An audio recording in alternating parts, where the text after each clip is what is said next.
दोस्तों नमस्कार। मैं एक बार फिर उत्तर प्रदेश के खबर को लेकर आया हूं, क्योंकि अब उत्तर प्रदेश की जो घमासान है, चुनावी घमासान, वह अंतिम पड़ाव पर है। अंतिम चरण का चुनाव 7 मार्च को होनी है और 10 को मतगणना होगी और उसमें यह पता चलेगा पूरे भारतवर्ष के लोगों को कि उत्तर प्रदेश में किसकी सरकार बनती है। लेकिन जिस तरह की लड़ाई उत्तर प्रदेश के चुनाव में लड़ी जा रही है, इस लड़ाई को आप नेताओं की लड़ाई नहीं कह सकते। यह युवाओं, महिलाओं और जनता की लड़ाई है। जनता ने प्रश्न करना प्रारंभ किया।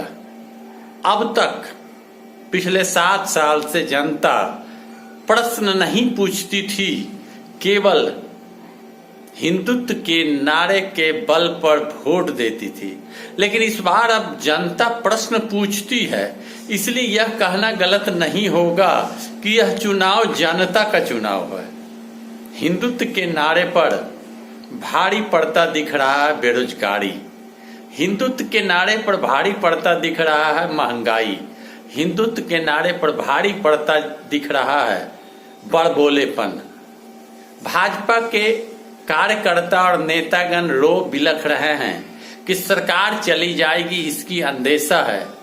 और एक ओर जहां मायावती की चर्चा कम हो रही है, 2 ही चर्चा होती है, अखिलेश को लाना है, साइकिल पर सवार होना है। बाबा लखनऊ से गोरखपुर जाएंगे और गोरखपुर की अगर बात करी जाए तो गोरखपुर की हवा अच्छी नहीं है। बनारस में ममता ने शेरनी की तरह गरज कर अपने भाषण पब्लिक के सामने किया और एकता दिखाया। जयंत चौधरी, राजभर, ममता बनर्जी, अखिलेश ने साझा किया मंच को और ममता बनर्जी कैंप करके बनारस में आम लोगों को रिझाने में लगी हुई है। लड़ाई रोचक है। कांग्रेस की अगर बात करें तो प्रियंका गांधी को भी जन समर्थन प्राप्त हो रहा है। वह अलग बात है कि प्रियंका गांधी को जन समर्थन के मुताबिक वोट न मिले, लेकिन 30 साल के बाद अगर कांग्रेस ने फिर से शुरुआत किया है, 403 सीट पर अपने उम्मीदवार को उतारा और अधिकतर महिलाओं को मौका दिया, प्रियंका गांधी काफी खुश है, क्योंकि वह यह कहती है कि जीत हार अपने जगह है, लेकिन हमने जमीनी संगठन तैयार किया और हमने लड़ाई लड़ना शुरू किया।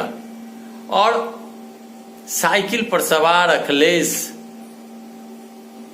कानून व्यवस्था के साथ साथ बेरोजगारी और महंगाई दूर करने की भी बात करते हैं। 6 चरण के चुनाव संपन्न होने के बाद भाजपाइयों का चेहरा नीला पीला पड़ना प्रारंभ हो चुका है। मोदी जी स्वयं कहते हैं, घर घर जाकर आप मेरा संदेश पहुंचा दें। योगी जी की अता पता नहीं है। ऐसा मानो लगता है कि 6 चरण के चुनाव होने के बाद भाजपा खेमा में मायूसी है।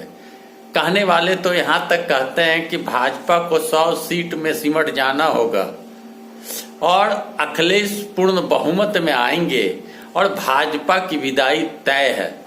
लेकिन फैसला तो मतगणना में ही होगा। कुछ लोग तो कहते हैं कि ईवीएम में उलटफेर भी होगा। लेकिन जो भी हो, मतदाता इस बार मत देने से पहले पूछते जरूर हैं। आवारा पशु, बेरोजगारी, महंगाई, वादे के मुताबिक काम नहीं हुए, लंबे लंबे वादे किए गए, काम नहीं हुए। क्यों नहीं काम हुआ? लोगों को बनारस में उजाड़ा गया, छोटे छोटे मंदिरों को तोड़ा गया, ठेला रिक्शा वाले की पिटाई की जाती है, रोजी रोटी लोगों की छीन ली गई। इसका भी आक्रोश बनारस में देखा जा रहा है। अब बनारस मोदी जी का गढ़ और बनारस में ममता बनर्जी शेर की तरह गरज रही है और कहती है मैं डरने वाला नहीं हूं। बनारस के लोग भी काफी खासे नाराज हैं। गोरखपुर की भी हालत वही थी। पूरे प्रदेश के लोग भाजपा को उखाड़ फेंकने का मन बनाया है और कुछ मोदी भक्त नारा भी दे रहे हैं। हिंदुस्तान के भविष्य के लिए मोदी जी और योगी जी रहना जरूरी है, ऐसा भी कुछ कहते हैं। कुछ हिंदुत्व का नारा भी देते हैं, लेकिन हिंदुत्व की नारा फीकी जरूर पड़ गई। भाई यह कह सकते हैं आप कि काठ की हांडी बार बार नहीं चढ़ती। लोग अब प्रश्न कर रहे हैं, यह प्रजातंत्र के लिए बहुत अच्छी बात है। प्रियंका गांधी कहती है कि एक सही विकासात्मक बात करते हुए चुनाव होनी चाहिए। उलूल जुलूल बकने वाले नेता को अब जनता बर्दाश्त नहीं करेगी। विकास कैसे हो, लोगों का जीवन स्तर कैसे सुधरे, कैसे लोग शांति से जीवन व्यतीत करें, व्यापारी कैसे सुखी हो, बेरोजगार को कैसे नौकरी मिले, यह बात होनी चाहिए। सिद्धांतिक बात है। आतंकवादी पुलवामा, पाकिस्तान, हिंदुस्तान, हिंदू मुसलमान, मंदिर मस्जिद का जो नारा था वो फीका पड़ता दिख रहा है।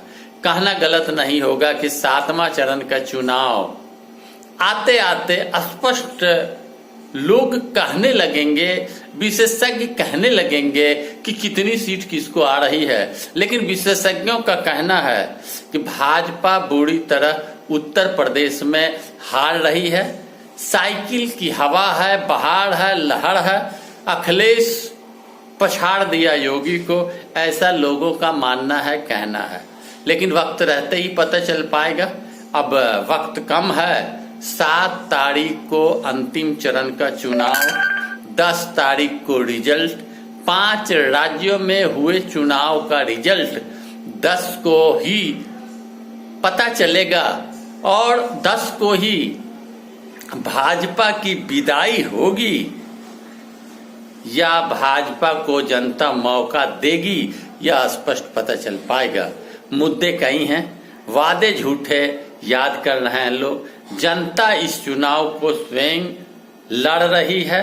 जनता का यह चुनाव है। प्रजातंत्र में प्रजा के हक और हकूक को मारने वाले को क्या सजा मिलती है, यह बताने का प्रयास जनता करेगी। धन्यवाद।